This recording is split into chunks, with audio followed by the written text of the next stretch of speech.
Kadang-kadang rezeki tidak datang dalam bentuk perjalanan yang jauh.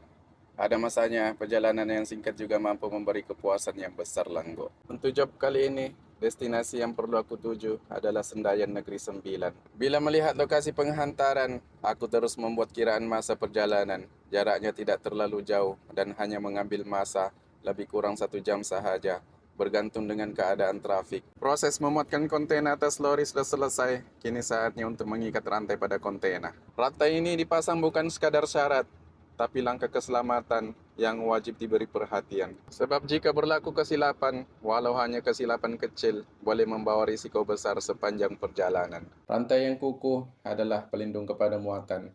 Ikatan yang sempurna mampu mengelakkan pelbagai risiko. Dan setiap rantai yang diketatkan memberi keyakinan penuh kepada pemandu. Keselamatan bukan sekadar prosedur, tetapi budaya kerja yang perlu diamalkan.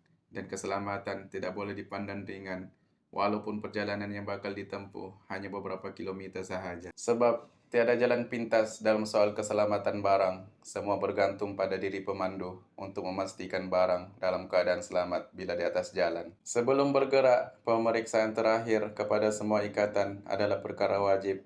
Sebab setiap proses perlu dilakukan dengan penuh teliti. Lebih baik meluangkan waktu beberapa menit untuk pemeriksaan daripada menyesal di tengah jalan. Perjalanan aku hari ini semakin menghampiri penghujungnya apabila destinasi di Sendayan sudah tidak jauh lagi. Dalam perjalanan menghampiri Sendayan, terlihat penguat kuasa sedang menjalankan tugas. Beberapa kendaraan diperiksa satu persatu bagi memastikan mematuhi peraturan jalan raya. Pemeriksaan seperti ini menjadi peringatan kepada setiap pemandu supaya sentiasa memastikan dokumen kendaraan kena sentiasa lengkap. Cukai jalan, lesen, dan segala dokumen berkaitan perlu sentiasa dikemas kini. Tidak jauh dari lokasi pemeriksaan, aku pun tiba di lokasi penghantaran aku hari ini. Satu lagi barang berjaya dihantar, walaupun penat menguruskan penghantaran, terasa berbaloi apabila amanah berjaya disempurnakan langgo.